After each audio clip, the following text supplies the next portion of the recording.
Okay, today's battle reports is going to put the High Elves versus Devon's Empire again.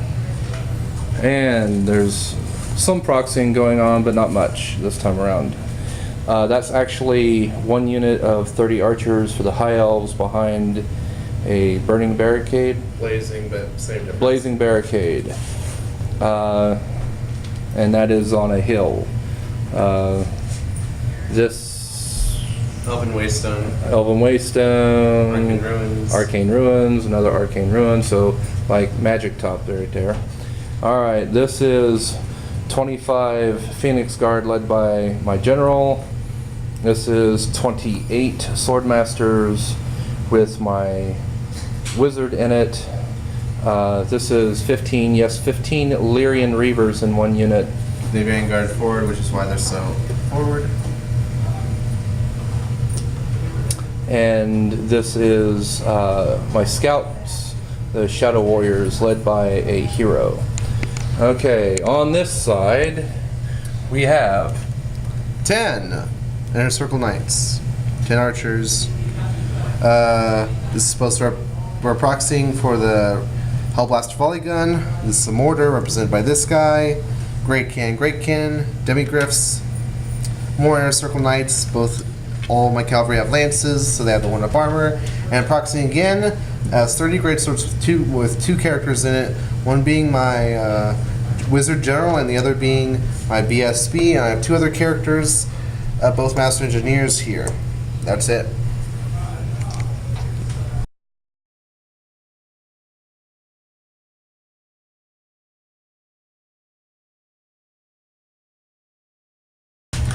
Okay, the volley gun is missing from the table after the magic and shooting phase. I set it up with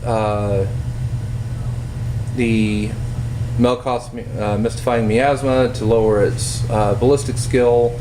I rolled a result of 3. I was then going to hit with a Penumbral Pendulum from the trade of positions by the wizard with the general to go through the demigriffs towards the mortar. He used his Dispel Scroll on that. With trying to shoot through hardcover to get the Master Engineer, I decided to just go ahead and use my Illyrian Reavers and Shadow Warriors to Fistful of Dice his crew and to nothingness. I killed the crew, therefore the machine is dead. My 30 archers here managed to kill 3 of his great swords, which is about average on all the rolls total. So that is the end of my turn 1.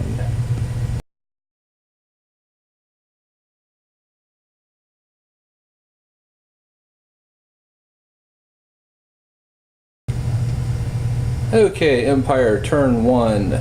The archers moved over to cover the flank better. They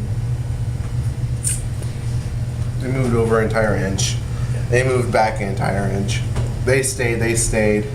Master Engineer's now back here. Okay, that was their movement. Magic phase was a dud. He started with Net of Mintok and used 2 dice. He needed to roll a 6. He rolled a 5 on the 2 dice. So that shut down his magic phase. So after that became his shooting phase. His mortar did a lot of good damage, killed 6 of the Swordmasters. His 2 cannons each killed 1 Lyrian Reaver, and one of his archers managed to get within close enough to my Shadow Warriors to make them think that maybe they actually shot at us. And that was about it. Obviously still no hand-to-hand, therefore end of turn 1. Okay, on my turn 2, I let them stay where they were. I moved them forward about 8 inches. The Phoenix Guard stayed where they were. I shifted them over, their fast cav, from 2 here to have a good shot at his great swords, and I left the my archers alone. My magic phase, I got Penumbral Pendulum from my wizard who was there at the time, and it both his demigryphs passed their initiative checks, but of course the mortar behind him did not, and so the mortar failed, and I rolled 2 wounds out of the D3 wounds. He also...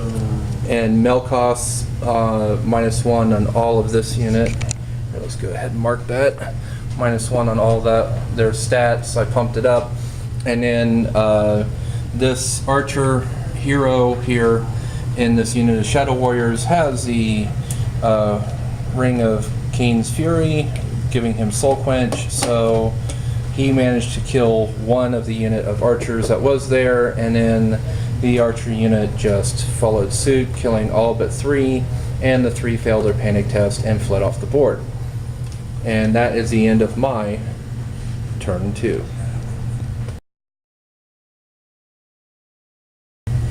Okay, his turn 2, he inched his cavalry forward.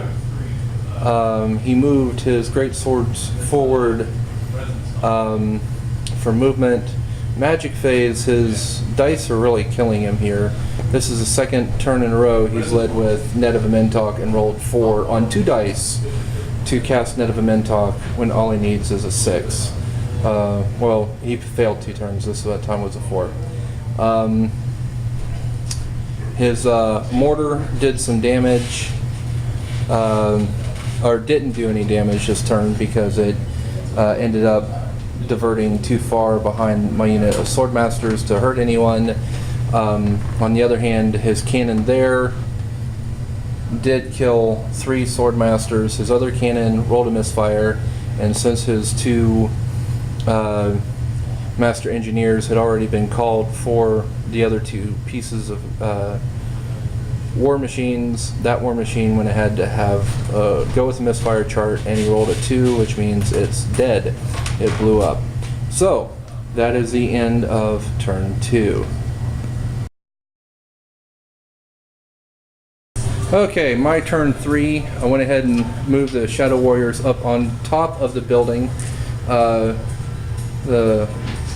My opponent and I agreed that on top of the building is not garrisoning the building, but due to the structure having a wall there, that it would give a soft cover like a fence to any unit on top of them.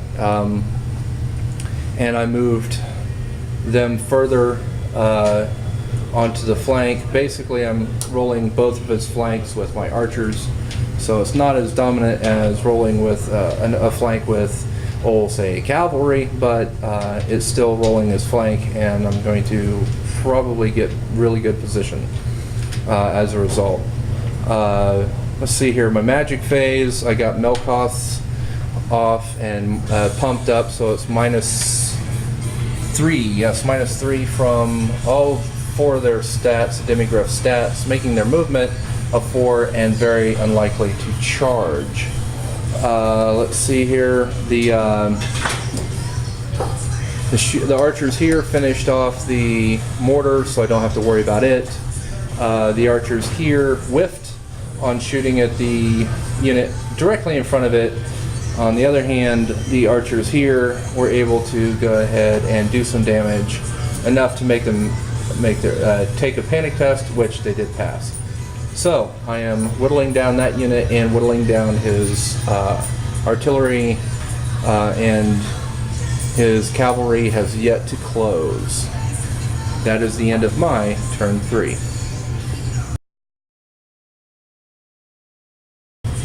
Alright, it looks like kind of a mess here, but that's because, well, they don't fit well on that kind of a hill there.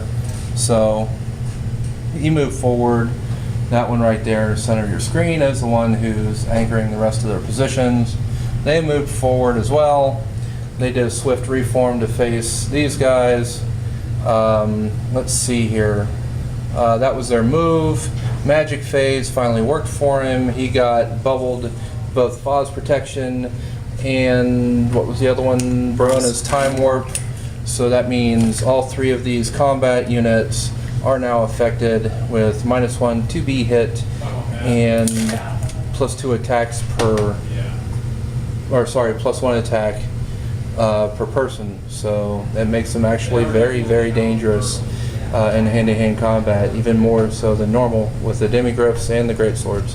So, and then his shooting phase, he was able to snipe my wizard, and my word save didn't work because, well, I rolled 1 for that as well. So he killed my wizard, and well, now let's see what happens beginning of turn 4.